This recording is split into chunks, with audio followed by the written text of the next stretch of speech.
Very good morning to all of you. Today in this session, we will discuss again about the electrospray ionization technique. The only reason why I am giving a lot of emphasis on electrospray ionization is because of its significance to pharmacy people, especially us. Because only after the discovery of electrospray ionization, right now, whatever you can see, the kind of opportunities the pharmacy graduate, pharmaceutical analysis, students, everybody is getting, especially in BA, BE studies, bioanalytical and bioequivalence studies, standardization, identification, and proteomics. So in all these, the kind of research work that we were able to do, the kind of analysis that we were able to do is because of this technique, electrospray ionization. Okay, so that's the reason why I just wanted all of you to clearly understand what exactly is electrospray ionization. So this is the actual schematic diagram of mass spectrometer. So here we have the sample inlet, ion source, mass filter, detector, and then we have the computer. So in the ion source, or this is what we call it as ionization or ionizers. We call them as ionizers. So we had discussed about the first three: electron impact, chemical ionization, and matrix assisted laser desorption ionization. So these are the three techniques which we had discussed earlier. These are what we call them as relatively hard ionization techniques, whereas the last two, whatever we have here, electrospray ionization and atmospheric pressure photoionization or chemical ionization, means APPI or APCI. So these are the two techniques, we call them as soft techniques. Okay, soft ionization. I hope you know the terms hard and soft. What do they mean? In case of hard, we give a lot of energy to the sample in order to let it ionize. Whereas in case of soft ionization, we use those methodologies where we need not employ heavy or high density energy to the sample. So that's the reason why in case of soft ionization, we can analyze macromolecules. Okay.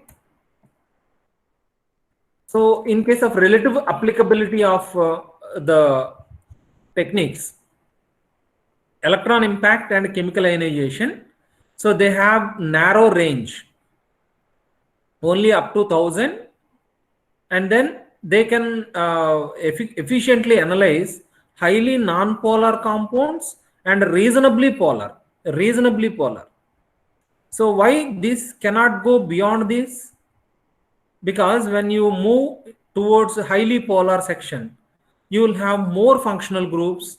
So if you have more hydroxy groups, for instance, more hydroxy groups means when you give a lot of energy, like in case of electron impact or chemical ionization, more functional groups will give more side reactions or increase thermolability. Okay, so that's the reason why electron impact and chemical ionization has a narrow range. Whereas if you go to atmospheric pressure chemical ionization or photoionization, in both the cases, we can go up to slightly over 1000 as far as the range is concerned, and as far as the polarity is concerned, it can span from non-polar to reasonably well polar. Okay, so up to this one, maybe glycosides, etc., can also be analyzed, but largely we use them for highly non-polar molecules. Whereas if you see electrospray ionization, and this is the modification of MALDI, where atmospheric pressure MALDI technique is this one. Usually in case of MALDI, okay, the laser desorption and ionization usually happens in a vacuum chamber, whereas in AP MALDI it is slightly modified. So here again atmospheric pressure is used. So electrospray ionization and this one both can cover a large area. It is going up to 100 kD, and it is going up to highly polar peptides, immunoglobulins, hormones, so many other things, cardiac glycosides, like let's say if you have digitalis cardiac glycosides, their molecular weight can be obtained only by using electrospray ionization. You cannot get the molecular weight of cardiac glycosides or digoxin, etc., by using chemical ionization or electron impact. Okay, so this is the reason why electrospray ionization became very popular in chemical ionization sector. Okay, so that's the reason why we have to give more focus to this topic in understanding why this technique is very popular and how it works, so that while implementing this technique in the laboratory, you will be able to focus more and more on the parameters that we have to optimize. Okay, so let's go ahead. So he is the scientist who actually is behind the electrospray ionization technique, John Fenn. So he actually discovered this technique when he was a professor in Yale University.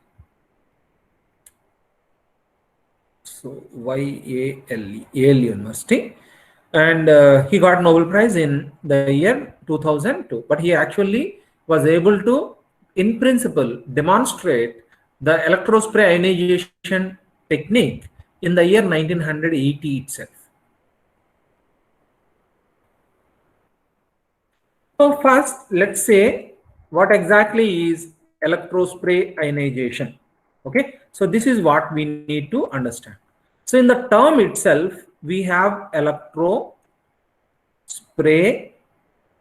ionization. The three terms are there. Okay, so first one is with the help of, what is the link between electro and spray and how ionization is happening. Okay, this is what we need to understand.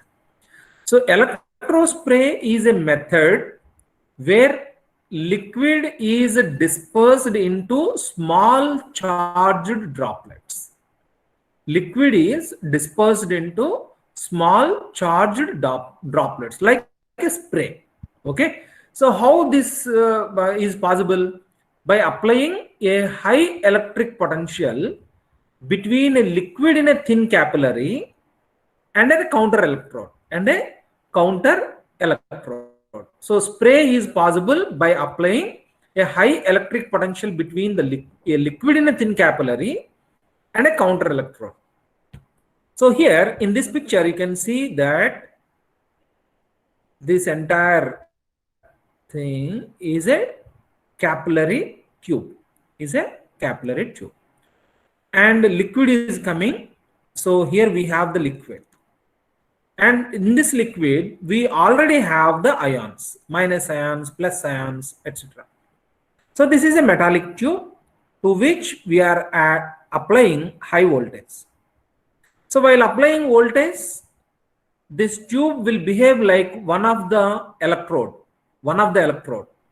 Let's say if you keep here plus charge, this is one electrode, this is the power supply, and what will happen over here? This will become negatively charged plate. So this is the actual setup. Now, when you have liquid over here with ions, because we have positively charged, positive charges over here, because this electrode is an anode. So that's the reason why all the cations are trying to escape from the fluid. So how they can go? Because the fluid is coming from this direction, so it has to escape from this direction. So when it is trying to move, because it is not alone, it has solvent around this. So when you have a solvent, because of its surface tension,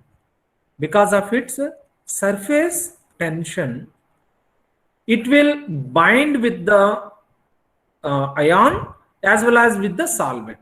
So because of its shear force, it will try to move in this direction. So thereby you will see a cone-like formation, and at a particular voltage difference, the liquid will become so charged that the positively charged ions, whatever we have, they wanted to go in this direction because we have here negative charge. Here it is positive charge. This is repelling positive charges and this is attracting positive charge. So at one point, the liquid will leave the capillary in the form of droplets, and then they will travel in this direction. Because there is electrostatic attraction between the negative plate and the positively charged ions containing droplets. Okay, positively charged ions containing droplets. Okay, so this is the way how electro spray is happening. So when it is leaving the capillary, the droplet is actually carrying ions. So here what exactly is happening?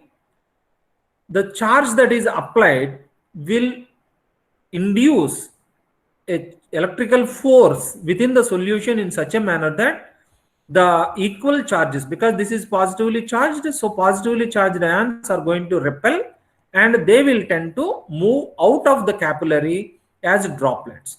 So this happens so intensely. So that's the reason why you will see formation of a stream of droplets. Okay, so that is the reason why electrospray happens. That is the way how electrospray happens in case of this technique. Are you able to understand this concept of generation of a spray from capillary, liquid capillary? Are you able to understand this concept? Yes, sir. Very good. Yes, sir. So the next point is ionization. Okay, so right now I'm telling you that the solvent itself is carrying ions. Okay, because the liquid is coming from HPLC. That liquid already had ions. So how this is happening? Because in HPLC solvent, what will be there? So elute, you will have solvent. It also can contain a buffer and a drug molecule. So if a drug molecule is there, it contains both. Sometimes it may contain an acidic functional group or basic functional group or polarizable functional group. Polarizable means it shall contain either positively charged species or negatively charged species. Okay, positively charged species or negatively charged species. So if that is the case, if an acid is there, if you add a buffer, okay, it will become like COO minus. If a basic species like amine is there, it will pick up a proton and it will become ammonium ion. So this is the way how ions are generated. In electrospray in case of HPLC elutes. So always remember that in case of electrospray ionization, we are not going to use any kind of energy for generation of ions. Ions are already there in solution. Because of solution chemistry. It has nothing to do with energy. But here, what we have to do is, a cluster of ions are there in a droplet. So in case of electrospray ionization, in the second phase, we need to understand how this droplet, while moving from capillary towards the other charged plate, how it is reducing in its size and it is becoming an ion. So that is the concept what we need to understand. Okay, So in case of electrospray ionization, the first one is formation of the charged droplets at the tip of the spray capillary. Second one is evaporation of the solvent from the droplets. Third phase is the formation of gas phase ions. These are the three things that are happening. So here, in case of formation of charged droplets at the tip of the spray capillary is concerned, this is what I explained so far. So when a strong electric field is applied, when a strong electrical field is applied to a conducting liquid emerging from a capillary, a charge separation will be induced. So that is what is happening. In a capillary, when liquid containing negative charge and positive charge species are there, the positively charged ions are going out when the capillary contains positively charged anode.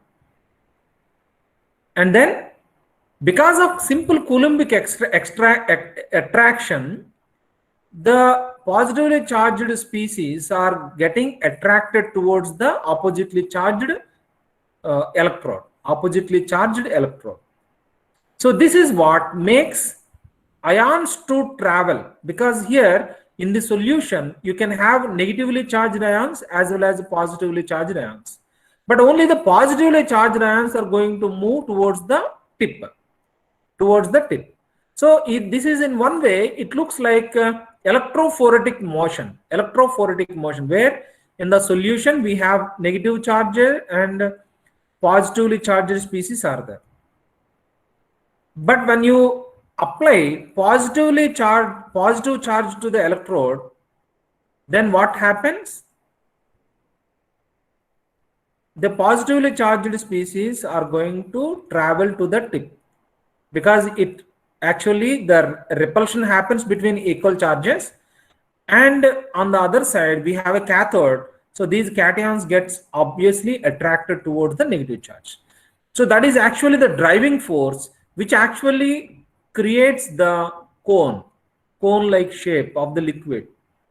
So this cone shape is what we call it as a Taylor's cone, and then from here charged droplets are going to be released, creating something like a stream or a spray. So here you can see, so here this is what I'm saying. So here we have oppositely charged electrode is there, and here we have the power supply. So this power supply can flip the charge of either electrode or the plate. Okay, if you are looking for positively charged ions, then you apply positive charge here and negative charge here, so that cations are going to be released from the stream. Okay, so and then once the ions are liberated, they will go to the mass spec. So this is actually the original picture of how Taylor's cone is generated. This is the tip of the capillary. From here jet stream is coming, stream of droplets. These are all actually droplets. Okay, and here we do have a mathematical correlation to understand the various parameters which actually control the droplet formation. So here the voltage that is needed for electrospray onset, because when we are applying voltage, we apply approximately 3 to 4 kilovolts, kV is applied. Okay, so when you apply higher voltage than this, then that will lead to discharge. Okay, discharge or spark will come. So when spark will come, what will happen? It is more like a fire. So ionization cannot happen, and then signal to noise ratio is going to go down. And if you don't apply enough voltage, that may lead to formation of a bigger droplets, and maybe sometimes it may not be able to produce a droplet at all. Only it will stop at formation of a cone. So here the voltage depends upon the surface tension of the liquid, radius of the capillary, and then electrical permittivity in vacuum, spray needle and counter electrode distance.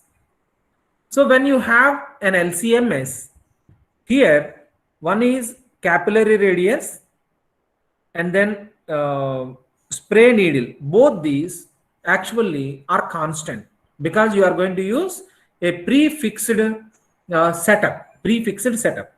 But here the electrical permittivity in vacuum, okay, so you need to maintain vacuum from 10 power minus 6 to 10 power minus 7 torr.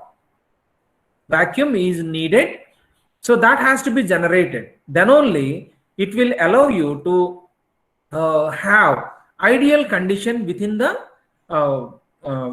setup, so that the flow will happen.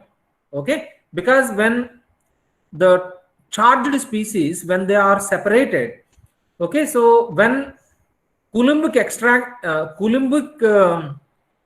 attraction is happening, we should not have anything in between the droplet and the counter electrode. Okay, so otherwise it will behave erratically and then you will not be able to see proper droplet formation. The second thing is very, very important, surface tension. This is what we need to take into consideration. Mostly you might have got some idea on HPLC. In case of HPLC, you can use any type of a solvent. There we take more and more into consideration the solubility index, etc.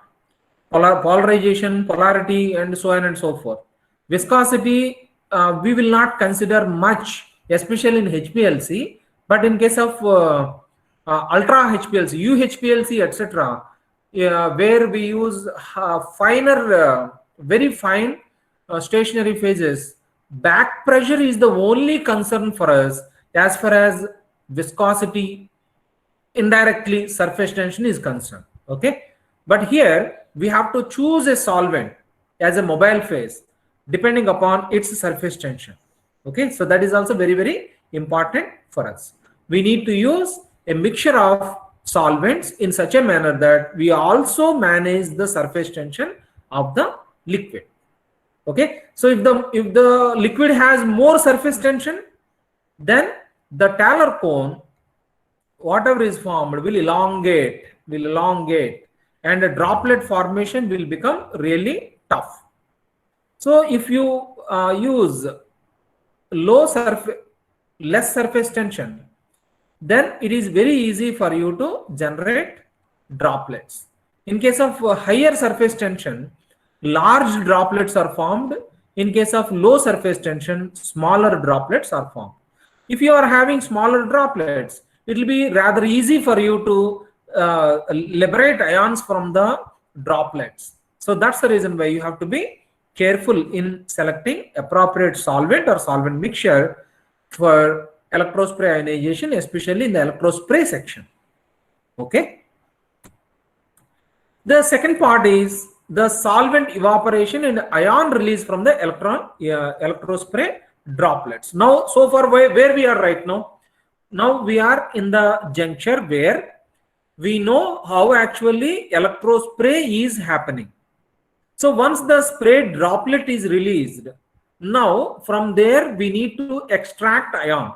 Okay, so when the charged droplets travel towards the counter electrode because of Coulombic attraction, the radius of the droplet will decrease as the solvent evaporates.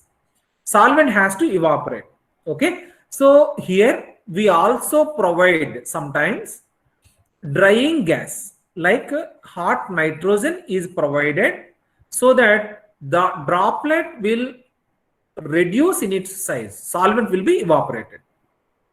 So as the solvent is evaporated, what will happen? The size of the droplet is going to be reduced. So here is the picture. Now here we are. Now we have a droplet containing ions. Now we have a droplet containing ions. Now we are using nitrogen gas, so thereby it reduces its size. But here we have to remember that from where we are getting a droplet, the droplet is coming out of a capillary which is charged, which is charged. A huge voltage difference is applied. So that's the reason why it carry static electricity. Okay, static electricity, or in one way you can say it is carrying energy. Okay, so that is transferred to it because of its attachment to the, because the fluid is conductive. Okay, so it can carry some of the static electricity with it. So that static electricity is in one way is energy. So when we reduce the size of the droplet through drying nitrogen, what will happen? The charge density increases. Excuse me. The charge density increases. When the charge density increases, we have a term, we call it as Rayleigh limit. Raleigh's limit actually defines the maximum voltage or maximum energy a conducting body can hold. Okay, so in simple terms you can see that in an electrical wire, okay, if there is power is there, then high voltage, whenever high voltage is there, you can see that that fire happens. Okay, the electric wire may give sparks. The reason, because it has electrical density which is more than its capacity, so that's the reason why it is actually exploding, it is giving discharge. So in the same way here, because it's a droplet, a globe-like structure carrying energy, static electricity, and when you reduce the volume, because when you are drying, the solvent particles are going to go out. Solvent is neutral to charge. So that's the reason why solvent will not take away any kind of energy with it. Largely the energy is going to remain with the droplet. So that's the reason why it will reach and it will cross Rayleigh limit. So thereby it undergoes fission. Okay, this is what we call it as Coulombic explosion. That is the term we use. So where the size of the droplet is going to significantly reduce. So here I am giving you this type of representation for your simple understanding. But normally what happens is, let's say if this is the droplet where we have a lot of energy is there. So normally what happens is, after it reaching Rayleigh's limit and after it crossing it, it will undergo wobbling. So it will become ellipsoidal, and then from one end, okay, it will start degrading. So thereby, okay, it will become like this, and it gives away a part of the droplet as a smaller droplets. In one way you can see like it is almost like it will release its energy via smaller droplets. It is almost like a smaller spray. Okay, it is almost like that. So in this way, it is not like, because in the figure I have shown like equal droplets are formed. It is not the case. Normally what happens is, when the charged droplet crosses Rayleigh's limit, it will wobble, and then it will shape is changed from spherical to ellipsoidal, or no, in one it will deform and it will elongate in this way, and from this tip actually it will break and then droplets are generated. So in that way it can reduce the energy density, because as you increase the number of droplets, surface area increases, so energy distribution is happening equally. So in this way the droplet is going to become smaller and smaller, because this happens again and again. So thereby the droplet will become so small that it contains a single ion. And at the end, this solvent ion cluster, we call it as solvent ion cluster, because we have one ion and multiple solvent molecules are there. So that will further dry, so ultimately releasing the analyte ion. Analyte ion. So starting from electrospray to releasing ion. So all these things will happen within the ionizer. Ionizer. Okay. So is it clear to you the way how the electrospray is generated and the droplet reduces its size and ion is generated? Is it clear to all of you? Yes, sir. Yes, sir. Yes, No, sir. very good, very good, very good. But here, surprisingly, though we are able to observe all the changes, so we have two mechanisms that are proposed to understand, to explain the concept of electrospray ionization. So one is charge residue model. Charge residue model. So in this model, where the droplet is completely evaporated, leaving the bare analyte ions.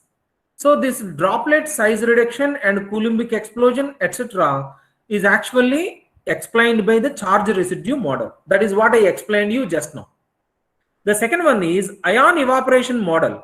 So here, what actually is explained over here is ion desorption. Okay, because when high voltage is applied, what will happen when something happens during electric shock? A lot of heat is generated. Okay, so heat is generated because because your body contains water and then ions are there. It is electrically conducting environment is there. So that will absorb energy from the electric wire, and then the absorbed energy is transferred to the nearby environment. So that is the term is what we call it as desorption. So here the proposal is when the fluid is there within the capillary, because we are applying high voltage difference, so energy is transferred from the capillary to the solvent. So from solvent, the energy will be transferred to the ion. So that is the proposal. So by the time it comes out of the capillary, solvent will be gone and then ions are generated. So that is the way how. That is the way how. So they proposed ion evaporation model. But interestingly, charge residue model as well as ion evaporation model, both are there. Both agree to whatever we are observing in case of electrospray ionization. Okay. In either case, it is required that the analyte be an ion in solution or made to be charged by modifying the solution to cause the analyte to be ionized. Okay. In both the cases, ion is to be generated, preformed, and then ions will be released. So here it is like a droplet is going to evaporate and then break down one by one, so that ultimately we are getting ion. Here it is like because of the energy that is provided, ion is gaining energy so that it will allow the nearby solvent molecules to evaporate. So thereby ion is freeing itself. Okay. So both are happening, because actually if you see from larger droplet to smaller droplets. Okay. So here charge residue model works, and here ion evaporation model works. So that's the reason why we have both the models in use right now in explaining how electrospray ionization works. Okay. So here I am adding a little bit, because as I told you, let's say in case of an acid, if an acidic functional group is there, if you use in a solvent, okay, if you use a buffer, then there is a possibility that COOH will become COO minus, so that an ion is generated. Ion is generated. Okay. So let's say if you don't have a strong acidic functional groups like COOH or phenolic OH is not there. If it is not there, then what to do? Let's say we have a functional group like COCH3. It is not acidic. By normal terms, acetone is a neutral solvent to us. But if you see local electrical density, okay, carbonyl carbon is highly polarized. So carbonyl carbon will gain positive charge. Because of the positive charge, the induced positive charge will make this carbon. Because of the negative inductive effect, this methyl group is going to be positively charged, so that from here we can abstract a proton. We can abstract a proton. So that is the mechanism we have studied for Claisen-Smith condensation type of reactions. Okay, so proton can be abstracted, but it needs the environment changes. Okay, so if you apply very strong alkaline environment like either lithium or sodium, if you have in the solution, there is a possibility that it can form an adduct. So thereby you can have a positively charged species generated. So that is the way how, because these concepts you need to understand while developing a mobile phase for LCMS. We need to see all these concepts. Okay, so they are ingrained in the principle. So if you understand the principle properly, you can easily go ahead with the electrospray ionization technique that is used in LCMS. So let's have a little bit of discussion on the electrospray solution chemistry, because in electrospray ionization happens because of solution chemistry. So this is what I explained so far. Mobile phase pH has a major effect for the analytes that are ions in solution. So when your drug contains a carboxylic acid or amine functional group, because if you see in medicinal chemistry, most of the drugs, more than 50% of the drugs, they contain a functional group which is ionizable in solution. Means either an acidic group or a basic group. Okay, even aspirin, the very first drug that came into the market, it contains a phenolic hydroxy group. Okay, so it is like that. Ibuprofen, acidic drug. Okay, so sertraline, a basic drug, it is like that. So diphenhydramine contains a basic nitrogen. So whenever a drug contains a polarizable ionizable functional group like acidic or basic functional group, you simply have to change the mobile phase or incorporate a buffer in the mobile phase, so that will facilitate ionization.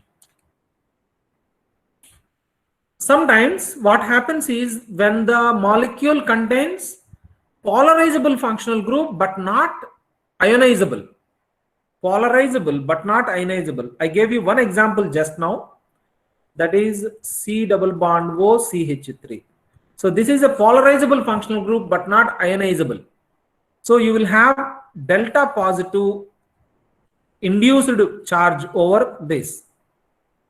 But this is not strong enough to get ionized. So that's the reason why if you have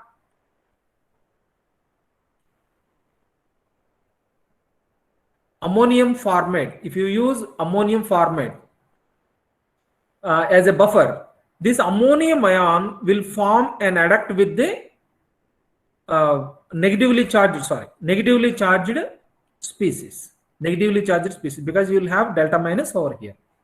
So it is like that. So adduct formation, or you can use sodium salt as a buffer, or potassium salt as a buffer, or ammonium acetate. If you are using ammonium acetate, the acetate ion is going to interfere with the positively charged species, so that adducts are going to be formed. So through adduct formation, ions are generated. Ions can be generated. Okay. So while going to LCMS, you have to understand this concept, so that what kind of mobile phase we have to use, what kind of a buffers we have to use for a given molecule. So that idea will come only by understanding this concept of adduct formation. Not only the proton transfer, but also adduct ion formation is also useful in ionization of the sample. Okay, so here ion formation can happen in various ways, and also adduct formation can also happen within the reagent molecules or ion to ion. So let's say one example I am showing over here. This is a nucleotide and molecular weight is 890. Do you have 890 on this scale? So this is a simple mass spectrum. M by Z is on the X scale, and this is the relative abundance. So here we can see 891. We are normally used to see M plus ions in mass spectrometry, but here in LCMS, M plus H, adduct ion is going to give you the actual molecular ion. Okay, and here in the solution they added sodium as well as potassium, ammonium also. Okay, so that's the reason why you can see M plus NH4, M plus sodium as well as M plus potassium ion. So normally if you see 3-4 ion peaks like this, we feel like impure. The sample is impure. Okay, but here in LCMS, whenever we see the spectrum, we have to be careful in not jumping into conclusions by just looking at 3-4 signals. We cannot jump to conclusions saying that it is impure. So what kind of a buffer we are using, what kind of a solution we are using, everything we have to take into consideration, because in ESIMS, adduct formation is one of the major ionization pathway, as a major ionization mechanism. Okay, so that's the reason why you have to be very careful. Sometimes if you are using a soda glass, if you use glassware made of soda glass or even borosil glass also, it contains a little bit of sodium. Sodium sometimes leach into the solution. So that's the reason why sodium ions, even though you are not adding in the buffer or in the solution, sometimes you will see M plus Na. Okay, it all depends upon the kind of glassware you are using. Okay, it is also possible. So in electrospray ionization, let's say if the sample contains one ionizable group, then see, this is a small peptide, very small peptide with molecular weight 1295. Okay, so can you see 1295 here? What is the reason? We are supposed to get M by Z value. Let's say if the compound has a dual ionization, two charged species are there. Okay, because if it is a peptide, C double bond O, NH, C, and then again NH, sorry, C double bond O, NH, C double bond O, NH, and then we will have C, and then C double bond O, NH. It will go on like that. Okay, so let's say here we have an acidic functional group, like in aspartic acid. Here also we have an acidic functional group.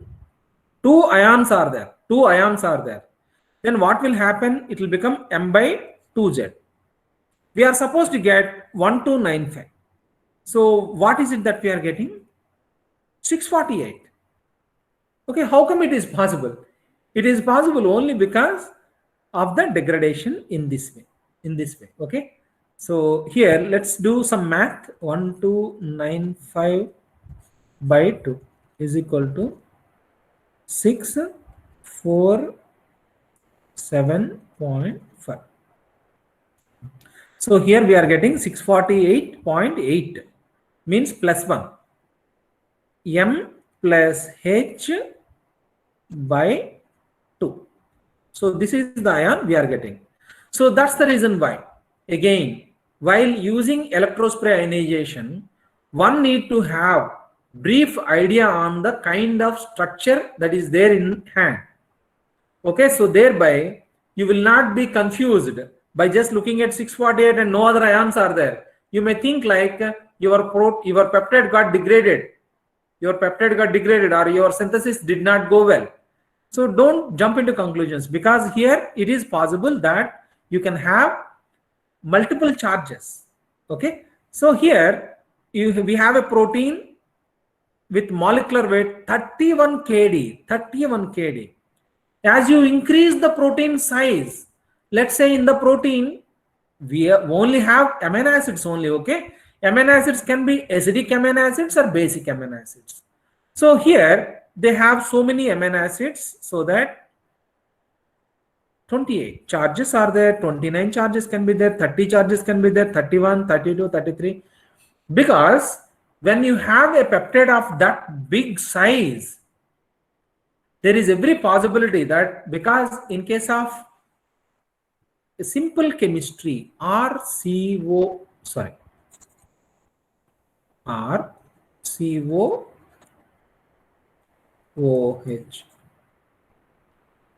This is a weak acid, okay? So when it is ionized, it will be in equilibrium. RCOO minus. It will be in equilibrium. It all depends upon the local environment. So there is every possibility that let's say in a big protein, we have 30 carboxylic acid units are there. 30 carboxylic acid units are there. So there is a possibility that all 30 carboxylic acids can be ionized in ionized form, or only 25 can be in ionized form. So all these possibilities we have to take into consideration, because this is a pure protein with molecular weight 31 kd. But here you can see the molecular weights are coming below 1700. It is all because the protein is multiply charged. So that's the reason why you will not be able to see the original molecular weight. And please don't be confused by just looking at the spectrum which has multiple ions, whereas your protein is actually a pure protein with molecular weight 31 kd. Okay, so in case of multiply charged species, when they are there, you will not be able to see the actual picture. The second, we have another problem is also there. Let's say M plus ion is there. If the concentration of the solution is more, because in the beginning we have seen that bigger droplet will break down to smaller droplet, so that an ion is coming. Let's say we have more concentration here. So, and nitrogen gas supply is not sufficient to dry it completely. Then what will happen? There is a possibility that two ions can come out as an adduct. That is also possible. So 2M plus H is also a possibility. Okay, it is all because in principle, in the ionization part itself, there is a possibility that adduct formation is possible with dimer formation or trimer formation is also a possibility. Okay, are you able to understand this concept? How ionization is happening, and what how electrospray ionization mass spectrum is slightly different from electron impact mass spectrum. Are you able to understand this concept? Yes, sir. Okay. So in case of electrospray ionization, there is a possibility that protein conformation can be studied. If you understand the way how the ionization is possible, if you understand that clearly, let's say this is the protein. Okay, different conformation means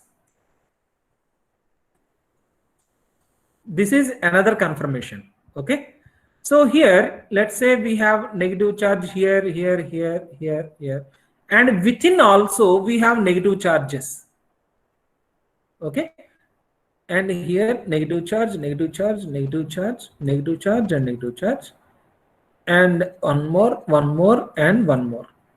So in this case, we have 1, 2, 3, 4, 5. 5 charges are exposed, and 3 more charged species are within the protein, because it is like a droplet, okay, a globule, and this is buried inside. The charges are buried inside and not accessible to the solvent. So from outside, what you can perceive, only 1, 2, 3, 4, 5 charges are there. So M by 5 will come. Okay, if at all, if a molecular ion is coming, it will happen like that. But whereas in this case, Molecular weight of the ion, molecular weight of the protein is the same. But how many charges are exposed to the environment? 1, 2, 3, 4, 5, 6, 7, 8. M by 8. Okay. So in this way, you can understand. Okay. In the native protein, we have higher molecular weights. Okay. It all depends upon the number of charges that are exposed to the outside environment. In case of denatured protein, as the globule got deranged and then the protein chain is opened, so more charges are exposed, so thereby you will see the ions at in different region, though there is no chemical degradation. There is no chemical degradation here. Only thing that is happening is change in conformation or denaturation of the protein. That is what is happening. Okay. So in this way, electrospray ionization can also give you a very good idea on the condition of the protein. Okay. It reflects clearly on the physical state of the protein. So friends, we are, I hope you understood the concept of electrospray ionization and how actually, what actually happens within electrospray ionization chamber. So here a little bit information I would like to give you. In electrospray ionization, what kind of samples can be analyzed? Ions in solution, okay, like regular molecules, drug molecules, which contains polarizable functional groups. Then that can have a charge, means polarizable functional groups like carbohydrates can be analyzed. Compounds containing heteroatoms like nitrogen, if they are there, easily they can form an adduct like benzodiazepines, etc. Multiply charged compounds like proteins, peptides, oligonucleotides can be studied.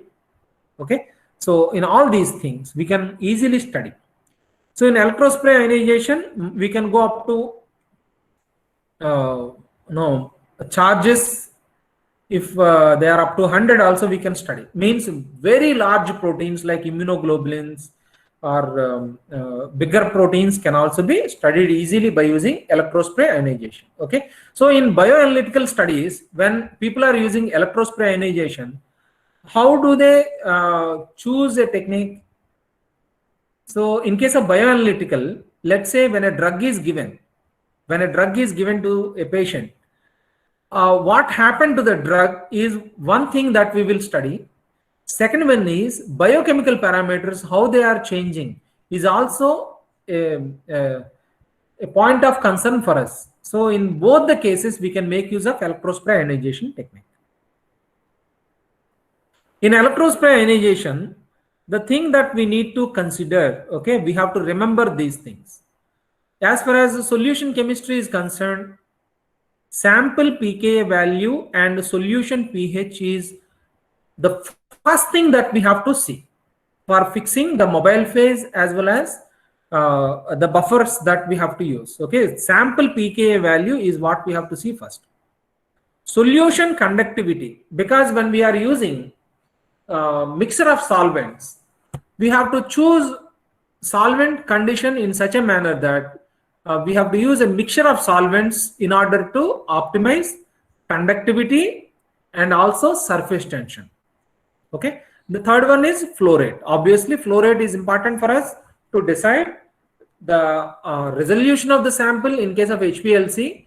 And here, the flow rate has to be optimized in such a manner that the droplet formation and ion extraction of ion both happens easily. Samples to avoid. There are some samples which we don't want to analyze by using electrospray ionization. Extremely non-polar, like polyaromatic compounds, polychlorobenzenes, etc. For your information, we cannot get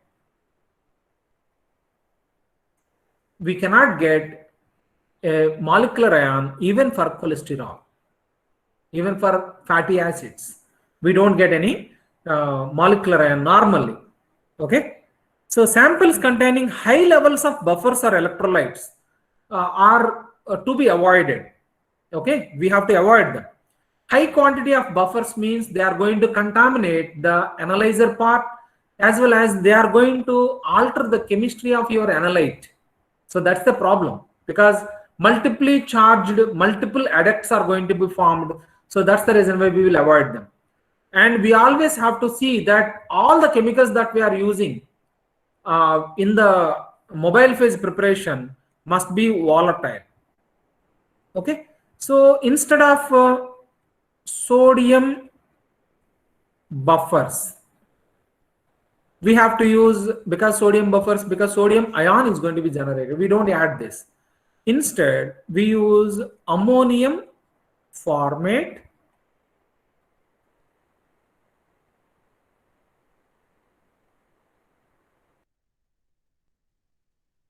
Normally, we use as mobile phase modifiers so that ionization is possible. Okay. So third thing that we have to, the thing that is to consider is ion suppression. Ion suppression. Competition and interference with analyte ionization by other endogenous matrix species has to be reduced. Okay, otherwise it results in decreased number of ion characteristic of the analytes. Because when you are working with biological samples like blood, okay, first thing is we separate plasma so that cell everything is removed. So a plasma contains serum and proteins. So we always have to see, we don't do plasma analysis, we do serum analysis. Even in serum, because in the sample preparation, we have to see that all possible proteinous material is eliminated. Okay, all possible protein material is eliminated, or biological material is eliminated, so that the serum contains drug and other non-interfering substances. Otherwise, they will react with it, or otherwise they will make use of the energy and they will dominate in the mass spectrum, and your drug sample will give something like a noise. Okay, so that's the reason why we have to reduce endogenous matrix species, especially the proteins. Okay, are to be eliminated in the sample preparation stage itself, so that electrospray ionization can happen efficiently. So if the electrospray ionization is working efficiently, obviously you are bound to get a beautiful mass spectrum. Okay, because it all now depends on the analyzer you are going to use. So friends, I hope you understood the concept of electrospray ionization and its advantages and what is the care we need to take. And we also had discussed in detail regarding the principle behind electrospray ionization, what exactly is happening in that. Okay, so thank you all for your patient listening. I hope you understood the concepts. If you get any doubt, please get back to me via WhatsApp or email, no problem, so that I'll be able to help you with material, or I'll take another extra class, no problem. Okay, so in the next class we will see in detail regarding APPI and APCI. So because both these take inspiration from electrospray ionization only. If you are able to understand electrospray ionization properly, it will be very easy for you to understand the concepts of atmospheric pressure photoionization, as well as atmospheric pressure chemical ionization. ESI, APPI and APCI all are interfaces that are used for HPLC, okay, LCMS. Okay.